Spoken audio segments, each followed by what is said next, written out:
Today, we're going to step into the world of the Joseon dynasty in Korea. We're going to explore the life of one of its most fascinating and, frankly, tragic figures, the Gisaeng.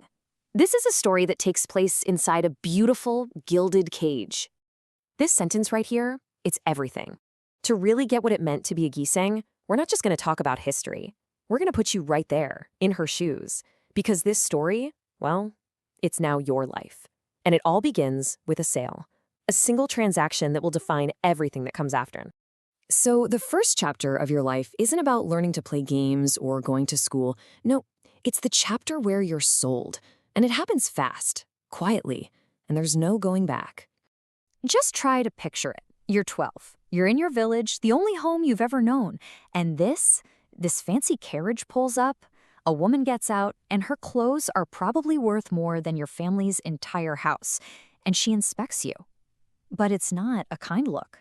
She checks your teeth, your hands. It's an appraisal. She isn't looking at a child, she's looking at an investment. And just like that, it's done. Your father takes a pouch of silver, and that's it. That's the price of your future. There's no big, tearful goodbye. As the carriage starts to roll away, taking you from everyone and everything you love, the one person who was supposed to protect you, he just turns around and walks away. So you get to your new home. It's called a pleasure house, but really it feels more like a factory.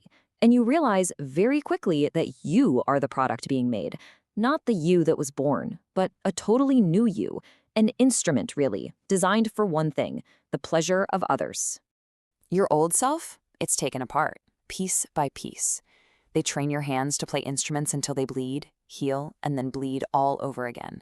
They fix your posture. They teach you how to walk, how to pour tea, how to smile. Your real smile disappears. It's replaced by a mask that you learn to put on whenever you're told. And it's not just physical. It's an intense mental conditioning. You have to become a master of the arts. That means memorizing hundreds of poems, 300 of them to be exact, all about longing and love and loss, feelings you're way too young to have ever actually felt yourself. So what happens if you mess up? You stumble on a line of poetry or you hit a wrong note. Well, the punishment is quick and it is painful. They make you kneel on dried beans for hours. This isn't just about hurting you, it's about conditioning you. It's a brutal way to make sure that perfection is the only path you ever choose. And then, after years of this, you're finally ready for your debut. You're dressed in these incredible, heavy layers of silk. It's absolutely beautiful, no question. But it's also heavy. It's a weight, almost like a physical version of that gilded cage you're now living in. The big night comes. You're presented to the world. And to everyone watching, you look like a masterpiece. But there's a huge difference, a massive gap between how they all see you and what you've actually become. And this, right here, this is the conflict at the very center of your life. The patrons, the men who come to see you, they see art. They see beauty, a jewel. But the house, the people who own you, they see a financial asset. Your value is calculated. Your performances are tracked in a ledger. You're not a person, you're inventory. Honestly, the poetry, the music, that's just the shiny wrapping paper. Your real skill, the thing that actually keeps you alive in this world, is this exhausting, nonstop emotional calculus.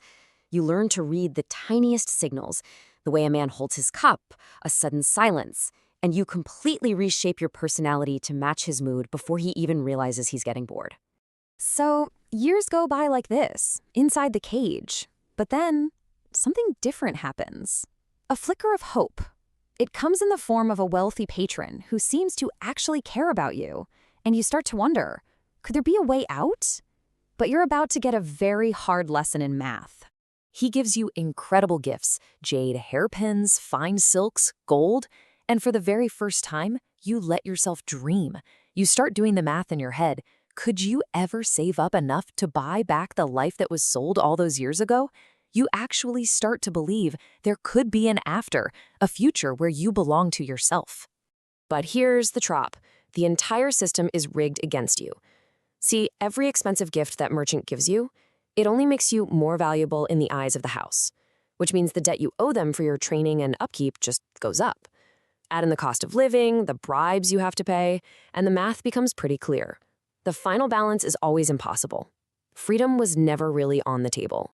That little bit of stability you thought you had, the life your patron built for you, it was all an illusion.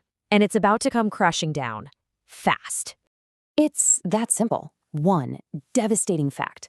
The man who gave you this bubble of relative comfort and safety, he's gone. And just like that, so is all of your protection. So is your status.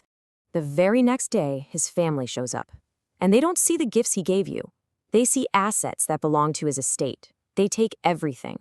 The beautiful robes, the gold, that jade hairpin he gave you, they call them loans. And it just hammers home the truth.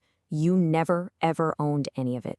And here's the cruelest part. You're put back into the general rotation of the house, but you're 27 now. You're not the new, exciting thing anymore. And your prominent spot? It's immediately filled by a fresh-faced 15-year-old. A girl that you yourself just finished training. You taught her the poems, the songs, how to wear the mask, just like you were taught. The cycle is just vicious, and it's absolute. The rest of your life just unravels. By the time you're in your 30s, those years of performing and kneeling on beans have taken their toll. Your knees ache, the requests for you become fewer and farther between. You just fade away, eventually cast out of the very world that you were built to entertain. You die at 47. Not from some grand illness, but simply from a lifetime of being used up, from poverty and exhaustion. And you're buried without a name, without a marker, without a ceremony. In the end, this is what's left. This is your story.